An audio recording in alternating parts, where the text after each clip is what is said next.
안녕하십니까. 리오성형외과 이동관 원장입니다. 요즘 인기리에 방송 중인 더 글로리라는 드라마를 보시게 되면 내가 원하는 머리의 형태와 실제 내가 했을 때의 머리의 형태 짤이 있는데요.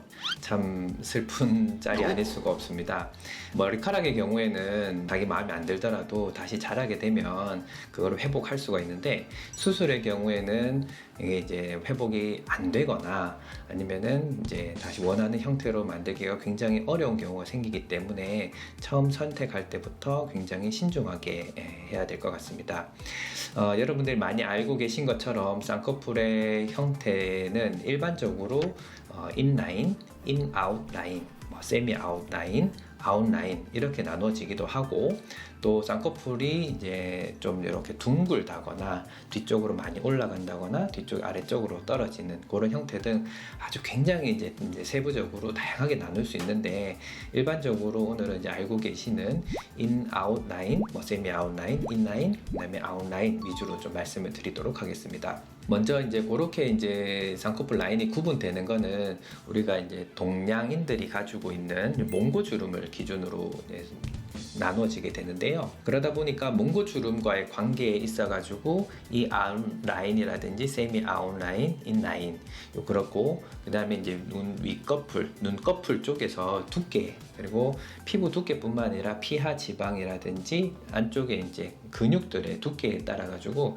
눈이 좀 두툼하게 보이는 경우가 있습니다. 이런 경우에 이제 세미 아웃이나 아웃 라인이 어울리냐 하는 부분이 있거든요.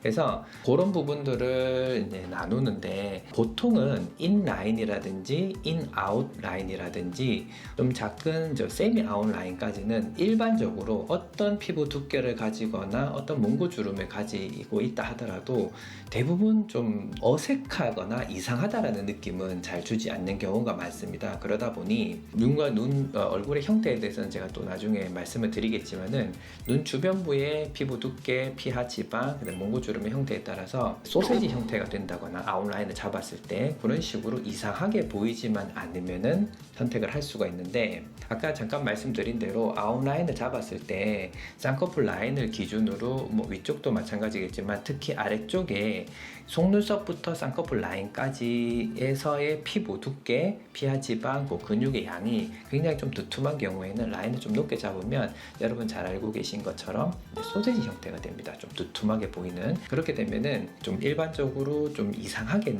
보이는, 흔하게 보이지 않는 그런 형태다 보니까 좀 잘 어울리지가 않거든요. 그걸 제외한 경우에는 그런 분들은 세미 아웃 라인까지, 또 두께에 따라 좀 다르겠지만은 인 아웃, 이제 인 라인을 결정을 하면 되는데, 피부가 굉장히 얇고 기본적으로 안와의 크기가 크고 한 분들 경우에는 아웃 라인을 하더라도 이제 잘 어울릴 수가 있기 때문에 선택을 하는데, 단지 이제 아웃라인을 하게 되면은 주변에 이제 아웃라인인데 보면은 아시겠지만은 좀 크고 화려한 라인이 됩니다. 그러니까 쉽게 말하면 좀 이미지가 변하게 되는 거죠. 그래서 그런 이미지를 원하는 경우에는 충분히 이제 아웃라인 선택을 하실 수가 있습니다. 그 외의 부분에서는 아까 말씀드렸던 세미 아웃라인이라든지 인 아웃라인, 혹은 속쌍꺼풀 형태도 요즘은 이제 많이들 여성분들의 경우에도 많이 찾으시니까 그렇게 선택을 할 수가 있겠고, 사람들마다 100이면 100 다 똑같은 눈을 가지신 분들은 없습니다. 그리고 또 비슷한 형태라 하더라도 원하는 형태가 다 다르기 때문에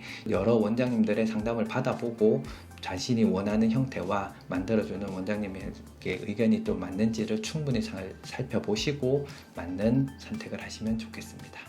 리오성형외과 이동관 원장이었습니다.